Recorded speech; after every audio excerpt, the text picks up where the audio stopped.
Hello everyone, welcome to study नेटिक। मैं हूं पूजा मेहता और आज यहां पर हम पढ़ रहे हैं क्लास 12 की अकाउंट्स, जिसमें मैं आपको डेथ ऑफ पार्टनर को समझा रही हूं।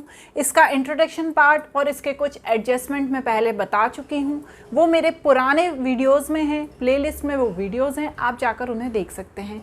आज यहाँ पर हम पढ़ने वाले हैं कि जब किसी पार्टनर की डेथ हो जाती है, जो डिसीज पार्टनर होता है, उसको पैसा कैसे दिया जाता है।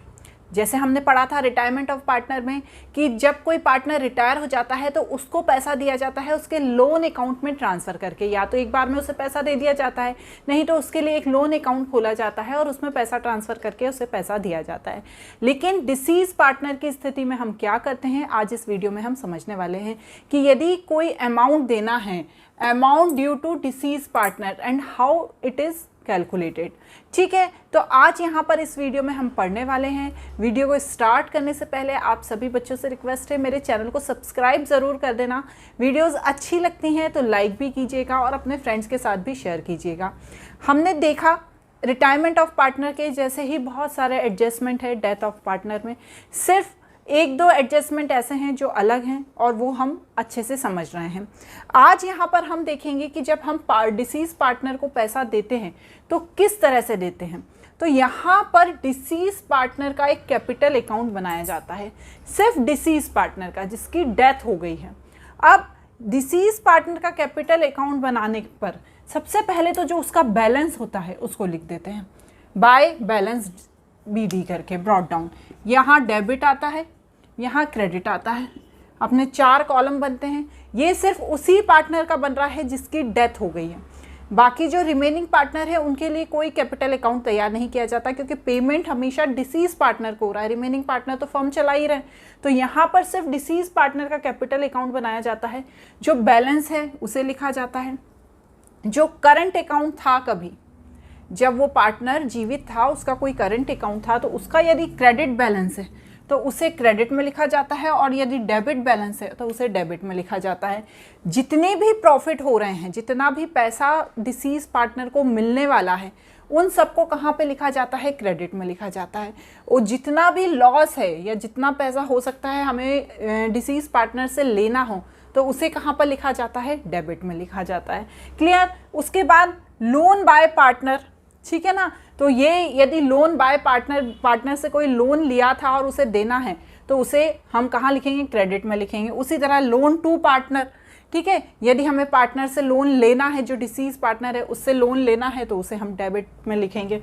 उसके बाद है P&L सस्पेंस अकाउंट। हमने जो अकाउंटिंग ईयर स्टार्ट हुआ था 1 अप्रैल को, हमने लास्ट वीडियो में पढ़ा था ना कि 1 अप्रैल से 31 मार्च तक का हमारा अकाउंटिंग ईयर होता है। 1 अप्रैल को अकाउंटिंग ईयर स्टार्ट हुआ था और 30 जून को क्या हुआ था, पार्टनर की डेथ हो गई थी। तो जो ये 3 महीने हैं इनके लिए P&L सस्पेंस अकाउंट बनाया जाता है, क्योंकि हम सिर्फ 3 महीने के लिए बना रहे हैं। हमने ये भी पढ़ा था कि किस बेसिस पर बनाया जाता है, या तो टाइम बेसिस पर बनाया जाता है या सेल्स बेसिस पर बनाया जाता है, और हमें पता चल जाता है कि भैया उसको 3 महीने का इतना पेमेंट करना है। तो P&L suspense account till the year of death, मतलब जो समय है उतने समय के लिए बनाया जाता है। यदि प्रॉफिट आता है तो उसे क्रेडिट में लिखते हैं, यदि लॉस आता है तो उसे कहाँ पे लिख देते हैं बच्चों, डेबिट में लिख देते हैं।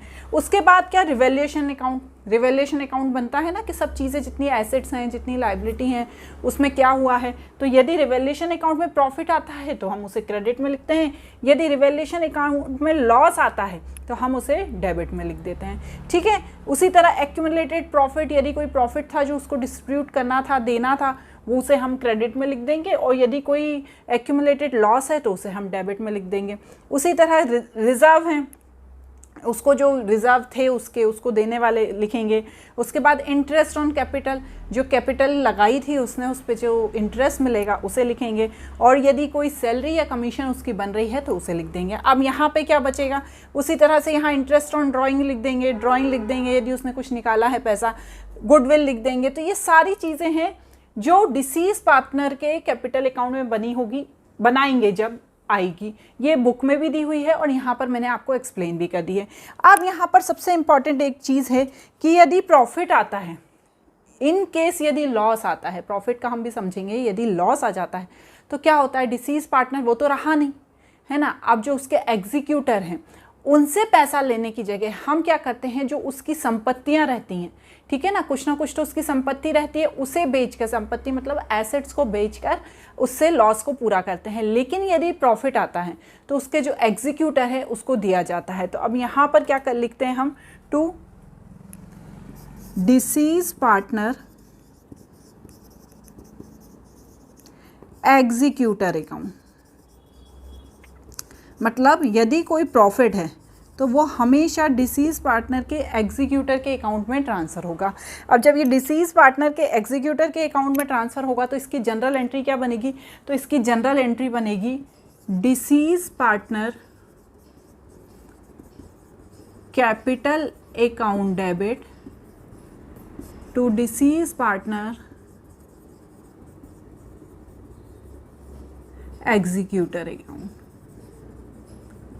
ठीक है, और जो भी अमाउंट आएगा उसे यहाँ पे लिख देंगे। ये किस स्थिति में होगा, जब प्रॉफिट आ रहा है डिसीज पार्टनर कैपिटल अकाउंट बनाने के बाद, तो यहाँ पर हम डिसीज पार्टनर कैपिटल अकाउंट को डिसीज पार्टनर एग्जीक्यूटर के अकाउंट में ट्रांसफ़र कर देंगे, क्योंकि वो पार्टनर तो रहा नहीं जो पार्टनरशिप में फर्म में था। तो अब इस तरह से उसका पैसा इसको ट्रांसफ़र कर देंगे। अब ये पैसा कैसे ट्रांसफ़र होगा, मतलब या तो ये पैसा पूरा एक बार में ट्रांसफ़र हो जाएगा, ठीक है, ये तो हमने एंट्री कर ली कि भैया प्रॉफिट आया है और एग्जीक्यूटर के अकाउंट में ट्रांसफ़र करना है, या तो ये पैसा पूरा एक बार में ट्रांसफ़र हो जाएगा, या ये पैसा कैसा होगा, इंस्टॉलमेंट में ट्रांसफ़र होगा। जब ये पैसा इंस्टॉलमेंट में ट्रांसफ़र होगा तो उस पर कुछ ना कुछ तो इंटरेस्ट लेगा एग्जीक्यूटर, जैसे लोन में होता था वैसे ही एग्जीक्यूटर इंटरेस्ट लेगा। तो उसकी जनरल एंट्री बनानी पड़ेगी जब हम अमाउंट को ट्रांसफ़र करेंगे, किस में, एग्जीक्यूटर के अकाउंट में। ये भी इसका नेक्स्ट एडजस्टमेंट ही है amount due to deceased partner का, कि amount transfer to executor account. तो क्या जनरल एंट्री बनेगी उसे देख लेते हैं। क्या है नेक्स्ट, पेमेंट ऑफ अमाउंट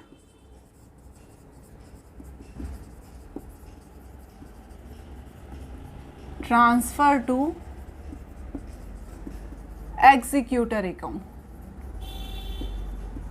ठीक है, तो अब इसमें फर्स्ट कंडीशन क्या बनेगी, व्हेन अमाउंट ट्रांसफर लमसम। ठीक है, मतलब एक बार में हम सारा अमाउंट ट्रांसफ़र कर रहे हैं, जितना पैसा था वो एक बार में हम उसको दे रहे हैं। तो सबसे पहले हम यहाँ क्या लिखेंगे, डिसीज पार्टनर एग्जीक्यूटर अकाउंट, क्योंकि अब ये पैसा एग्जीक्यूटर को जा रहा है ना, डेबिट टू बैंक अकाउंट, क्योंकि बैंक के थ्रू जा रहा है। ऐसा थोड़ी कैश दे देंगे तुमको कि जाओ लेके जाओ, बैंक के थ्रू जाएगा। यदि लमसम जा रहा है तो ये स्थिति बनेगी, लेकिन यदि इंस्टॉलमेंट में पे हो रहा है तो क्या बनेगी, पहली एंट्री तो यही बनेगी, when paid in instalment,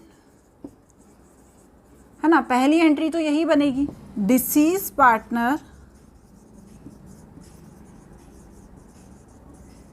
capital account debit deceased partner executor account, executor account debit to bank account. और दूसरी एंट्री क्या बनेगी, यदि उसको कोई इंटरेस्ट मिल रहा है तो इंटरेस्ट तो मिलेगा ना, क्योंकि इंस्टॉलमेंट में मिल रहा है। तो यहाँ पर दूसरी एंट्री बनेगी interest account debit to deceased partner executor account. Clear, इस तरह से जब हम इंस्टॉलमेंट में पे करेंगे तो दो एंट्री बनेगी। अब यदि एग्रीमेंट में नहीं लिखा है कि कितना % इंटरेस्ट मिलेगा, ठीक है ना, यदि एग्रीमेंट में मेंशन नहीं है, जो हमारे स्टार्टिंग में एग्रीमेंट बना था कि यदि किसी पार्टनर की डेथ हो जाती है तो उसको कितना इंटरेस्ट मिलेगा, तो हम 6% के हिसाब से इंटरेस्ट पेड करेंगे, ऐसा होता है। ठीक है, अब इसके बाद इसका जो लास्ट एडजस्टमेंट है वो है adjustment of capital, adjustment of capital. Adjustment of capital same as retirement of partner.